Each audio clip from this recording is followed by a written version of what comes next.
Hi, this is निशान चौहान। आज हम अपना 12th क्लास का सेकंड लेक्चर स्टार्ट करने जा रहे हैं। लास्ट लेक्चर में हमने बेसिक चार्ज के बारे में जाना था और प्रॉपर्टीज ऑफ चार्ज के बारे में पढ़ा था। अब हम बात करते हैं मेथड्स ऑफ प्रोड्यूसिंग चार्ज। तो चार्ज को प्रोड्यूस करने के डिफरेंट मेथड्स हैं, उन्हें हम आज डिस्कस करेंगे। स्टार्ट करते हैं सबसे पहले charging by friction. Charging by friction में क्या होगा, या इसे हम चार्जिंग बाय रबिंग भी बोलते हैं। इस केस में दो ऑब्जेक्ट्स को एक दूसरे के साथ रब्ड किया जाएगा। जब हम दो ऑब्जेक्ट को एक दूसरे के साथ रब करेंगे तो उस सिचुएशन में एक के ऊपर पॉजिटिव चार्ज और एक के ऊपर निगेटिव चार्ज आता है। अब कंडीशन ये है कि किस ऑब्जेक्ट के ऊपर पॉजिटिव चार्ज आएगा और किस ऑब्जेक्ट के ऊपर निगेटिव चार्ज आएगा। ये डिपेंड करता है कि आपने जो ऑब्जेक्ट लिए हैं उन ऑब्जेक्ट्स में किसी पर्टिकुलर ऑब्जेक्ट पर कौन सा चार्ज एक्सिस में है। जो चार्ज एक्सिस में होगा वही चार्ज आफ्टर रबिंग शो होगा। जैसे अगर मैं एग्जाम्पल की बात करूं, जब मैं ग्लास रॉड को सिल्क क्लॉथ के साथ रब करता हूं तो उस सिचुएशन में ग्लास रॉड के ऊपर पॉजिटिव चार्ज, सिल्क क्लॉथ के ऊपर negative charge. Similarly cat skin को जब मैं इबोनाइट रॉड के साथ रब करता हूं तो कैट स्किन पर पॉजिटिव चार्ज, इबोनाइट रॉड पर नेगेटिव चार्ज। वुलन क्लॉथ को एम्बर रॉड के साथ रब करेंगे तो वुलन क्लॉथ पे पॉजिटिव चार्ज, एम्बर रॉड पे नेगेटिव चार्ज। वुलन कोट को जब हम प्लास्टिक शीट के साथ रब करेंगे तो कोट पर पॉजिटिव और शीट पर negative. Same as woollen carpet को जब हम रबर शूज के साथ रब करेंगे तो कारपेट पे पॉजिटिव और शूज पर नेगेटिव। ये तो है बेसिक कॉन्सेप्ट। अब मेन क्या है, कंपटीशन पर्पज से इंपॉर्टेंट क्या है, देखिए ध्यान से। होता क्या है, जरूरी नहीं कि हर केस में पर्टिकुलर ऑब्जेक्ट पर पॉजिटिव या पर्टिकुलर ऑब्जेक्ट पे नेगेटिव आए। जैसे अगर मैं एग्जांपल की बात करूं, जब मैंने ग्लास रॉड को सिल्क क्लॉथ के साथ रब करा तो उस सिचुएशन में ग्लास रॉड के ऊपर पॉजिटिव चार्ज आया और सिल्क क्लॉथ के ऊपर नेगेटिव चार्ज आया। लेकिन अगर मैं एक एग्जांपल और लूं और उसमें मैं बोलूं कि मैं ग्लास रॉड को फ्लैनल के साथ रब कर रहा हूं तो उस सिचुएशन में ग्लास रॉड के ऊपर नेगेटिव चार्ज आएगा और फ्लैनल के ऊपर पॉजिटिव चार्ज आएगा। तो ध्यान रखेंगे, ये जरूरी नहीं है कि आफ्टर रबिंग सेम ऑब्जेक्ट पर हर बार पॉजिटिव या हर बार नेगेटिव चार्ज आए। वो डिपेंड करेगा कि जो दूसरा ऑब्जेक्ट है जिसके साथ आप उसे रब कर रहे हैं उसमें एक्सिस ऑफ चार्ज क्या है। जैसे अगर बात करें तो यहां पर ग्लास रॉड में एक्सिस था किसका, पॉजिटिव चार्ज का, किसके रेस्पेक्ट में, सिल्क क्लॉथ के रेस्पेक्ट में, तो इसलिए ग्लास रॉड ने पॉजिटिव चार्ज शो करा। लेकिन यहां पर फ्लैनल में पॉजिटिव चार्ज एक्सिस में है, किसके रेस्पेक्ट में, ग्लास रॉड के रेस्पेक्ट में, इसलिए फ्लैनल ने पॉजिटिव शो करा और ग्लास रॉड ने नेगेटिव चार्ज शो करा। तो ये था हमारा first method, charging by friction या फिर चार्जिंग बाय रबिंग। सेकंड की बात करते हैं। सेकंड होता है चार्जिंग बाय फिजिकल कांटेक्ट। देखिए, charging by physical contact important है। क्यों इंपॉर्टेंट है? क्योंकि न्यूमेरिकल्स इससे रिलेटेड बनते हैं। क्या है इस सिचुएशन में, देखते हैं ध्यान से। अगर मैं कहूं मेरे पास दो चार्ज कंडक्टर हैं, एक के ऊपर चार्ज है Q और एक के ऊपर चार्ज है Q/2। मैंने कहा मेरे पास दो चार्ज कंडक्टर हैं, एक के ऊपर चार्ज मेरे पास Q है, एक के ऊपर चार्ज मेरे पास कितना है, Q/2।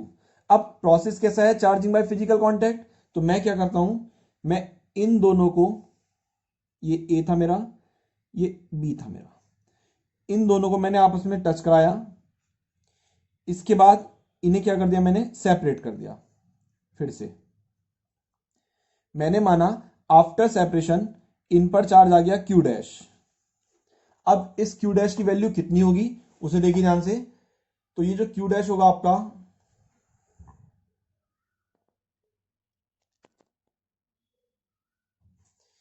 ये Q' इक्वल होगा charge on A plus charge on B divided by 2।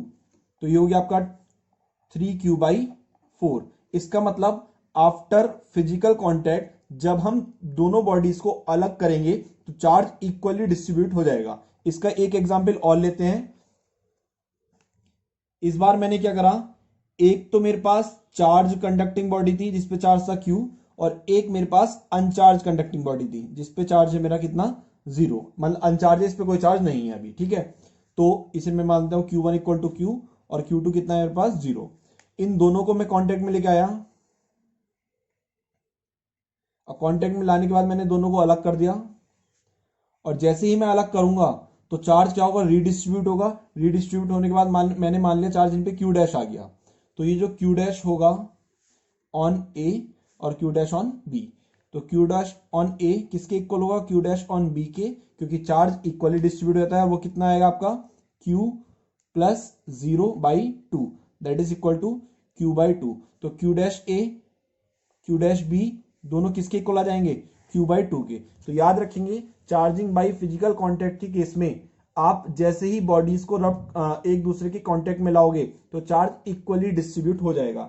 जैसे ही एक दूसरे के कांटेक्ट में लाओगे तो चार्ज क्या हो जाएगा आपका, इक्वली डिस्ट्रीब्यूट हो जाएगा। Now the third process is charging by induction. तीसरा प्रोसेस है हमारा charging by induction. Third process is charging by induction.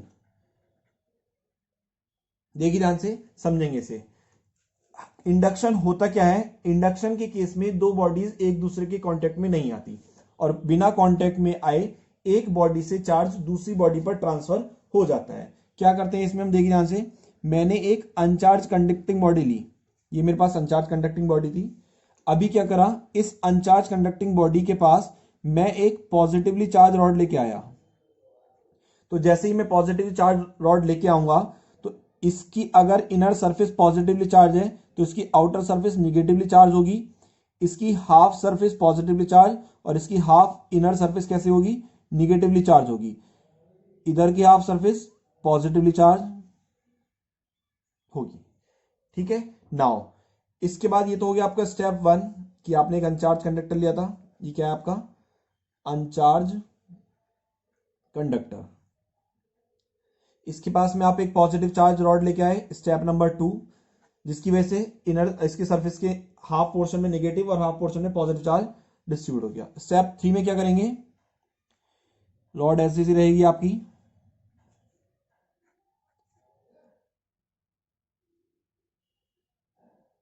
इसे आप अर्थिंग कर देंगे। क्या कर दिया स्टेप 3 में हमने, अर्थिंग। और जैसे ही हम अर्थिंग करेंगे तो अर्थ से जो इलेक्ट्रॉन आएंगे वो इधर के पॉजिटिव चार्ज को न्यूट्रल कर देंगे। तो स्टेप 4 क्या शो करेगा हमारा, कुछ इस तरीके से।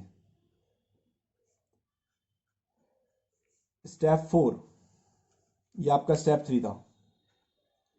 नाउ स्टेप 5 में क्या करेंगे, रॉड भी हटा देंगे और अर्थिंग भी हटा देंगे। जैसे ही हम ये प्रोसेस करेंगे तो उस सिचुएशन में ये जो निगेटिव चार्ज है ये टोटल स्फीयर पर डिस्ट्रीब्यूट हो जाएगा।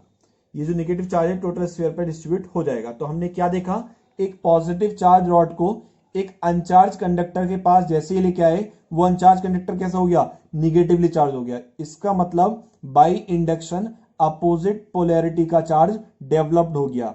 एक चीज को ध्यान से सुनेंगे, होता क्या है कुछ बुक्स में, जैसे मान लो ये नेगेटिव चार्ज डिस्ट्रीब्यूट हुआ 1 2 3 4 5 positive, same as 5 negative 5 negative, ये 5 डिस्ट्रीब्यूट कर दी मैंने यहाँ पे। कुछ बुक्स में क्या होगा, यहां तो 5 दिखा रखे होते हैं, यहां पर ज्यादा कर देते हैं, 8 कर देते हैं, 10 कर देते हैं। तो ये गलत है। कारण क्या है, क्योंकि हमने कंजर्वेशन ऑफ चार्ज में पढ़ा था charge neither be created nor be destroyed, तो वो क्रिएट तो हो ही नहीं सकता। तो अगर 5 चार्जेस हैं तो वो 5 ही रहेंगे। ठीक है, तो डायग्राम बनाते हुए इस चीज का बहुत ध्यान रखेंगे आप। तो चार्जिंग बाय इंडक्शन में आपने क्या देखा, एक आपके पास अनचार्ज कंडक्टर है, उसके पास एक पॉजिटिव चार्ज रॉड लेके आए आप। जैसे ही आप उसके पास पॉजिटिव चार्ज रॉड लेके आए तो उसकी हाफ सरफेस निगेटिवली चार्ज हो गई और हाफ सरफेस कैसे हो गई, पॉजिटिवली चार्ज हो गई। फिर उसके बाद में आपने क्या करा, अर्थिंग करी। अर्थिंग करने के बाद में क्या हुआ, ये पॉजिटिव चार्ज क्या हो गया, न्यूट्रल हो गया अर्थ से आने वाले इलेक्ट्रॉन की वजह से। Then after case this case ये आपकी अर्थिंग थी, ये प्रोसेस इस तरीके से शो हुआ। और उसके बाद आपने क्या करा, अर्थिंग भी रिमूव कर दी और रॉड भी हटा दी। जब दोनों हटा दिए तो जो निगेटिव चार्ज था वो पूरे स्फीयर पे क्या हो गया, डिस्ट्रीब्यूट हो गया। This process is called charging by induction. तो ये 3 मेथड्स हैं जिनकी हेल्प से हम क्या करते हैं, चार्ज को प्रोड्यूस करते हैं। फर्स्ट चार्जिंग बाय फ्रिक्शन, इसमें स्पेशल केस क्या याद रखेंगे कि अगर ग्लास रॉड को आप सिल्क क्लॉथ के साथ रब करते हैं तो ग्लास रॉड पे पॉजिटिव, सिल्क पे क्या, नेगेटिव चार्ज। जब ग्लास रॉड को फ्लैनल के साथ रब करते हैं तो ग्लास रॉड नेगेटिव और सिल्क पे फ्लैनल पे क्या, पॉजिटिव चार्ज। इसका मतलब नेसेसरी नहीं है कि हर बार ग्लास रॉड पॉजिटिव चार्ज ही दे, वो डिपेंड करेगा कि उसे जिस ऑब्जेक्ट के साथ रब कर रहे हैं उस पर एक्सिस में चार्ज कौन सा है। Now second thing is charging by physical contact. इसमें आपने क्या देखा, दो चार्ज बॉडी हैं, दोनों को एक दूसरे कांटेक्ट में लाया, जैसे ही अलग करेंगे तो चार्ज इक्वली दोनों पे डिस्ट्रीब्यूट हो जाएगा। इसका एक एग्जांपल और लिया आपने, क्या देखा उसमें आपने कि अगर पहले पे चार्ज क्यू है, दूसरा अनचार्ज है, दोनों को कांटेक्ट में लेके आए, कांटेक्ट में लाने के बाद में इक्वली चार्ज डिस्ट्रीब्यूट होगा तो कितना हो जाएगा, Q/2 और Q/2। Now third process is charging by induction. इसमें आपने क्या देखा, एक अनचार्ज कंडक्टर है, अनचार्ज कंडक्टर के पास एक पॉजिटिव चार्ज रॉड लेके आए, जिसकी वजह से अनचार्ज कंडक्टर की हाफ सरफेस नेगेटिवली चार्ज हो गई, हाफ सरफेस पॉजिटिवली चार्ज हो गई। देन आफ्टर स्टेप थर्ड में आपने क्या देखा, जैसे ही हमने अर्थिंग करी तो स्टेप 4 में आपने क्या शो हुआ आपको कि अर्थिंग की वजह से पॉजिटिव चार्ज सारा क्या हो गया, न्यूट्रल हो गया। और स्टेप 5 में आपने क्या करा, स्टेप 5 में आपने रॉड और अर्थिंग दोनों रिमूव कर दी, तो आपको कुछ इस तरीके की कंडीशन आई। ठीक है, एक स्पेशल केस याद रखेंगे, अगर आपसे कोई पूछे कि अर्थ आपका कैसा स्फीयर है, अर्थ आपका पॉजिटिवली चार्ज स्फीयर है या निगेटिवली चार्ज स्फीयर है, तो याद रखेंगे क्वेश्चन अगर यह है कि होल अर्थ कैसी है, तो होल अर्थ जो है आपकी वो न्यूट्रल है। होल अर्थ कैसी है आपकी, न्यूट्रल। आउटर सरफेस अर्थ की है निगेटिवली चार्ज। आउटर सरफेस अगर पूछी जाए आपसे, आउटर सरफेस तो वो है आपकी निगेटिव चार्ज। और अगर आपसे कैसे पूछी जाए इनर सरफेस, तो वो आपकी कैसी है, पॉजिटिव चार्ज। तो याद रखेंगे अर्थ की outer surface negatively charge, inner surface positively charge, और होल अर्थ की बात करेंगे तो क्या रहेगी, न्यूट्रल रहेगी। इसी तरीके से हमसे जुड़ने के लिए वीडियो को लाइक करें, शेयर करें, चैनल को सब्सक्राइब करना ना भूलें। धन्यवाद।